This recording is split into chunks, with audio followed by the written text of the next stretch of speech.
অনেক অনেক দূর দূরান্ত হইতে এই শ্রীধাম নব নব মধুময় মধুর বৃন্দাবনে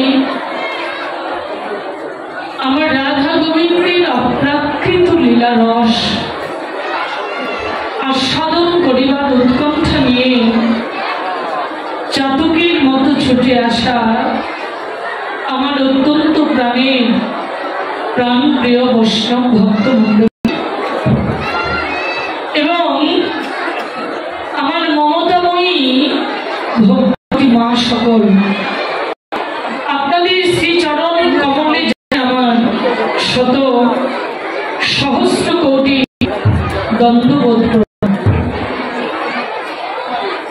হরে কৃষ্ণ। একটু হইচই করবেন, এত হইচই করবেন না। জয় রাধে। শ্রী চৈতন্য চরিতামৃতে শ্রীল কৃষ্ণ দাস কবিরাজ গোস্বামী প্রভুপাদ টিকা করেছেন, কৃষ্ণ নাম অমৃত যত তোমরা পান করো সদা অবিরত, মুক্তি পাবে শ্রবণ এতে বাড়িবে উল্লাস। আজকে আমরা অনেক দূর দূরান্ত থেকে এই শ্রীধাম নব বৃন্দাবনে আমার ব্রহ্মচারী বাবা লোকনাথের আশ্রমে এক নাম কীর্তন অন্তে অষ্টকালীন লীলা কীর্তন স্মরণ করতে এসেছি। এই কৃষ্ণ নাম শ্রবণের পিপাসা আমাদের এক জনমের পিপাসা নয় বাবা। আজকে যে উত্তম দুর্লভ মানব কুলে আমাদের জন্ম হয়েছে, এই জন্মটা আমাদের এক জনমের তপস্যার জন্ম নয়। এই মানব কুলে জন্ম পাওয়ার পূর্বে আরো আমাদের 84 লক্ষ বার জন্ম হয়েছিল।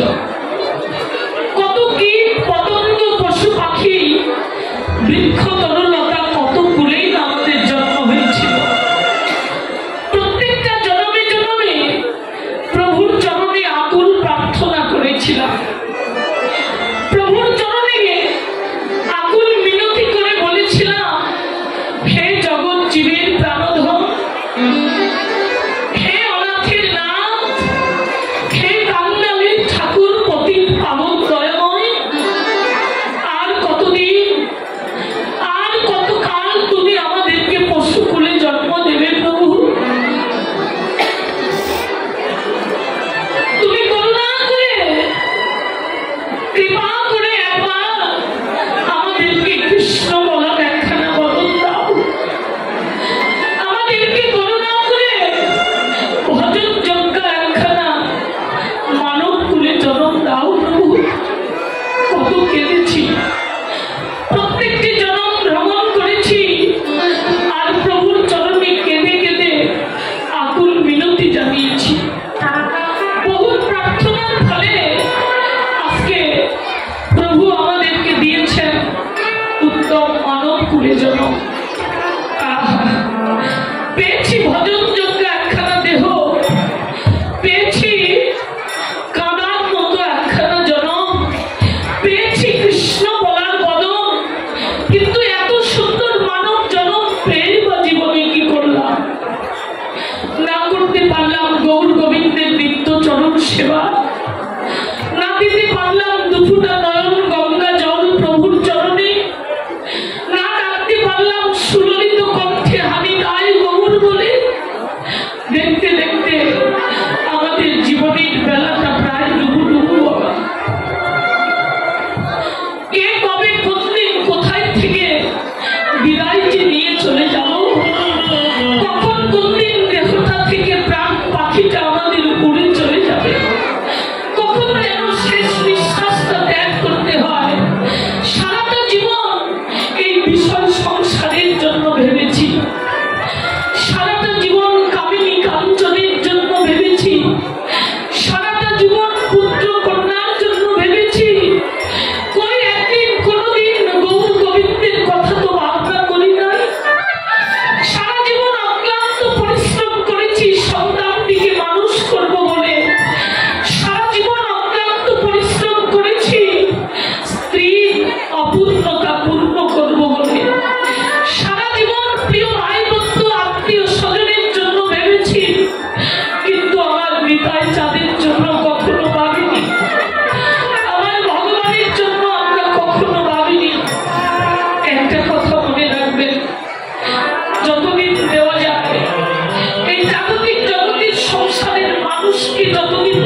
পৃথিবীতে কেউ কারো নয়। আজকে জীবন আছে, যৌবন আছে, কর্মজীবনে সাফল্যতা আছে, অপূর্ণতা পূর্ণ করতে পারছেন। আপনার অনেক বন্ধু আছে, অনেক বান্ধব আছে। যেদিন আপনার বার্ধক্য এসে যাবে, যেদিন আর কারো জন্য কিছু করতে পারবেন না, যেদিন আপনি আর কারো অপূর্ণতা পূর্ণ করতে পারবেন না, যেদিন আপনি পরিশ্রম করতে পারবেন না, সেই দিন আপনার আশ্রয় হবে একটা ভাঙা ঘর। তা না হলে আপনার আশ্রয় হবে একটা বৃদ্ধাশ্রম। এজন্য ভেবে নেবেন, পৃথিবীতে স্বার্থের ভালোবাসাগুলো একদিন ফুরিয়ে যায়। একদিন কেউ মনে রাখে না স্বার্থের প্রেম, স্বার্থের ভালোবাসা, বিনিময়ের প্রেম, বিনিময়ের ভালোবাসা একদিন ফুরিয়ে যায়। সকলেই একে একে একদিন ভুলে যায়। কিন্তু আমার হৃদয় চাঁদ, আমার গৌর সুন্দরকে যারা ভালোবাসে, আমার হৃদয় চাঁদ, আমার গৌর সুন্দর তাদেরকে ভুলে যায়।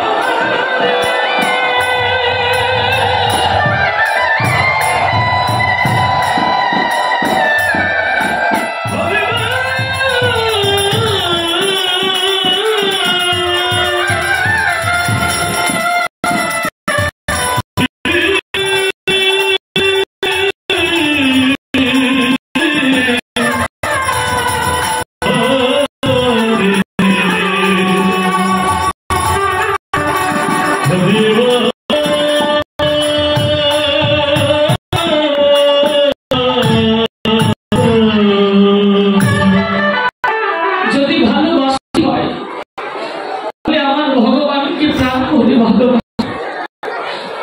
যদি কিছু কথা বলতে হয়, প্রিয়জনের কণ্ঠটা জড়িয়ে ধরে নয়। যদি মনের কিছু কথা বলতে হয়, তাহলে আমার গৌর সুন্দরে, আমার হৃদয় চাঁদের, আমার ভগবানের শ্রীকৃষ্ণের বিগ্রহটা বক্ষে জড়িয়ে ধরে, বক্ষ মাঝে জড়িয়ে ধরে অন্তরের কথাগুলো বলতে থাকো। প্রভু, আমি বড় অপরাধী, তোমার চরণে বড় অপরাধ করেছি। প্রভু, আমার সকল অপরাধ ক্ষমা করে তুমি নিজ গুণে কৃপা করে তোমার চরণে আমাকে আশ্রয় দিও। দেখবেন, দেহ থেকে যখন প্রাণটা চলে যায়, তখন পক্ষে একটা গীতা আর দু নয়নে দুটো তুলসী পত্র দিয়ে উত্তর সিদ্ধান্ত করে তুলসী তলায় শোয়ে রাখে। আচ্ছা বাবা, বলুন তো, একটা মৃতদেহের উপরে গীতা দিয়ে কি লাভ? কি লাভ আছে? একটা মৃতদেহ তো লাশ সমান, গীতা দিলে কি পবিত্র হয়ে যাবে? দেহে প্রাণ থাকতে যে গীতাকে কোনোদিন আস্বাদন করেনি, দেহে প্রাণ থাকতে গীতার 18টি অধ্যায়ের মধ্যে একটা অধ্যায় সে পাঠ করেনি, এই গীতার মধ্যে 18টি অধ্যায়ের মধ্যে 700 শ্লোকের মধ্যে দেহে প্রাণ থাকতে একদিন গীতাকে তারা আস্বাদন করতে পারেনি, তাকে গীতা দিলেই কি পবিত্র হয়ে যাবে? এই জন্য প্রত্যেকটা ভক্তদেরকে বলি, প্রাতকালে সকালবেলা স্নান করে অন্তত ঠাকুর ঘরে প্রবেশ করে এক অধ্যায় গীতা পাঠ করবে। একটা গীতার মন্ত্র পাঠ করবে। ভগবানের চরণে পুষ্প, তুলসী পত্র দ্বারা যখন তোমরা দান করবে, মনের সমস্ত কথাগুলো ভগবানের চরণে ব্যক্ত করবে। দেখবেন আপনার জীবনে সমস্ত সমস্যার সমাধান হয়ে গেছে। এই পৃথিবীতে যার কেউ নেই, তার ভগবান আছে। তাই আমার